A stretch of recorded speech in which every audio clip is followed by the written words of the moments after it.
be very circumspect. If the ground rules are that they only agree to a meeting if I don't tell anybody what happens, I will have to weigh in the balance, is it worth it? If their ground rules are that whatever they react, I can tell everybody, obviously that's the way I would prefer to go. So we're at a very delicate stage. This is real data. This could be a real breakthrough. I mean, George, I think this is the reason why President Bush suddenly, in the middle of a war, announced we're going back to the moon. All those other nations are running to the moon at Warp 9.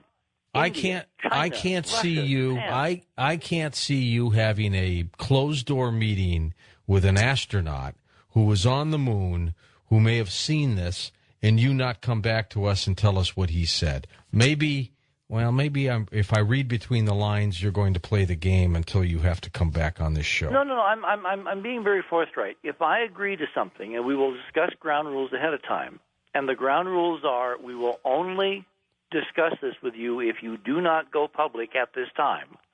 Politically, if that gives me more information that I can then utilize to get further information that I can go public with, that would be a legitimate diplomatic strategy to get at the truth. Would you tell us if the meeting even occurred then? It would depend on what they agree, because, you have to keep your agreements. Richard, you've never held back before. Because I've never been in the position of having very, very critical information that could basically blow the doors off. This is critical information, George. This head is real.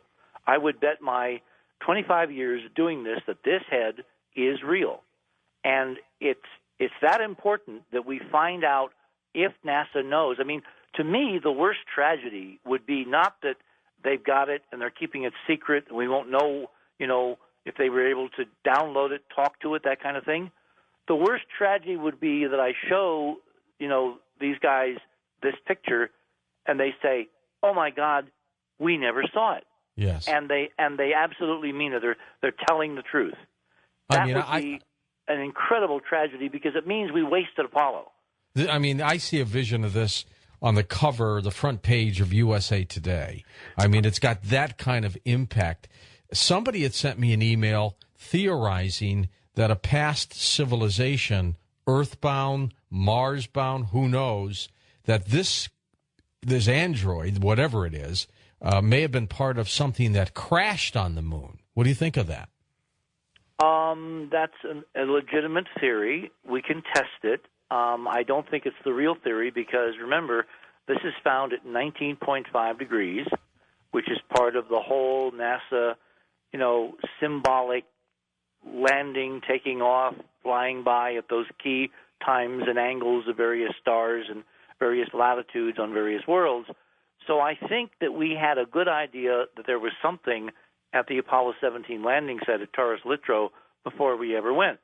What I didn't get to show you, because Tom was, threatening me with bodily harm if I kept you up too late. Well, it was the 9th hour of your speech or something like that. I was going to say, if you're going to put this on iPod for truckers, most of them will be able to go from coast to coast listening to you and still not hear the whole thing. That's right.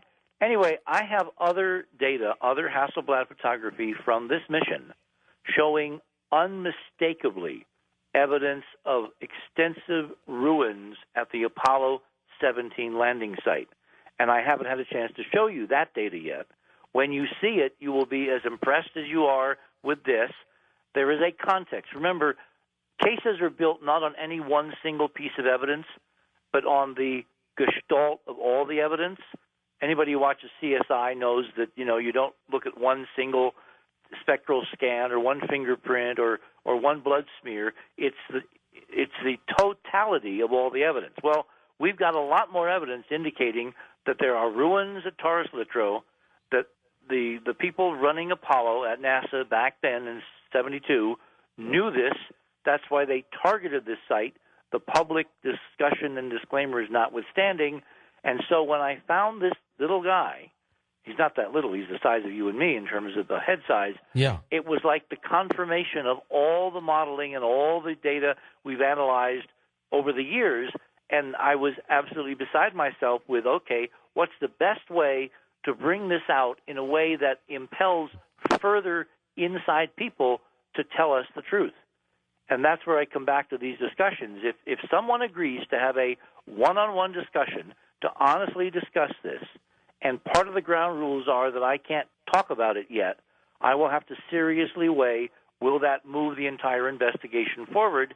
And, I probably will be able to tell you if that takes place. I may not be able to tell you the results of it for the time being.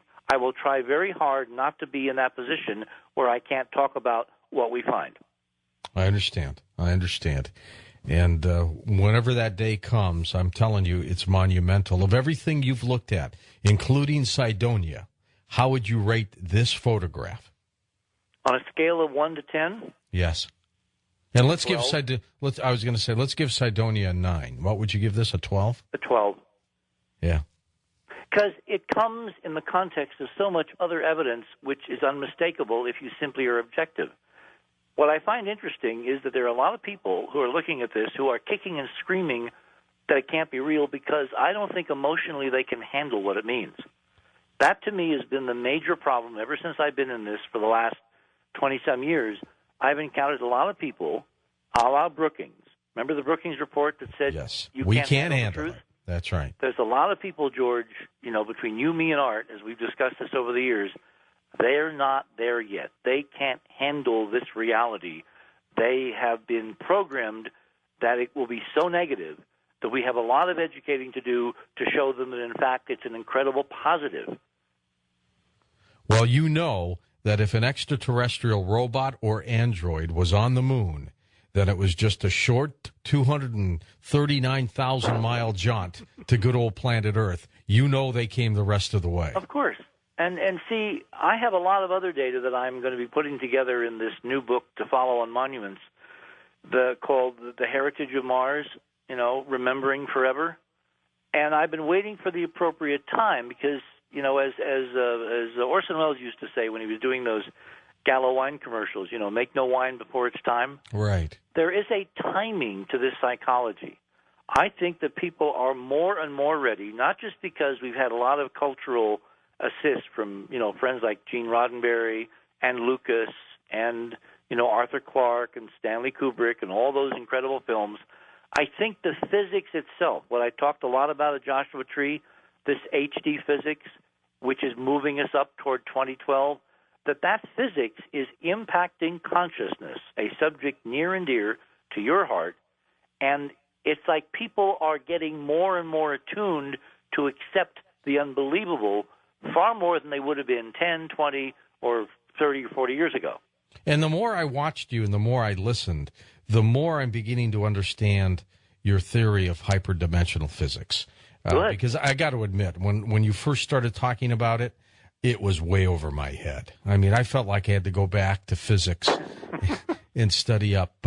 And all that, of course, I trust you're going to have in this DVD available to people. We're going in the studio tomorrow to begin editing the DVD series. We're going to put out the first one before Christmas by December 1 so people can give presents and surprise their friends and talk about what it was like to be there and what it would have been like if they had been there. And we're also going to, in the next few days, couple days, have a live download for iPods on the website so that we'll be able to give you a link where you can, for a nominal amount, get the entire conference, listen to it. Truckers especially, they listen to you, George, day and night. Oh, yes.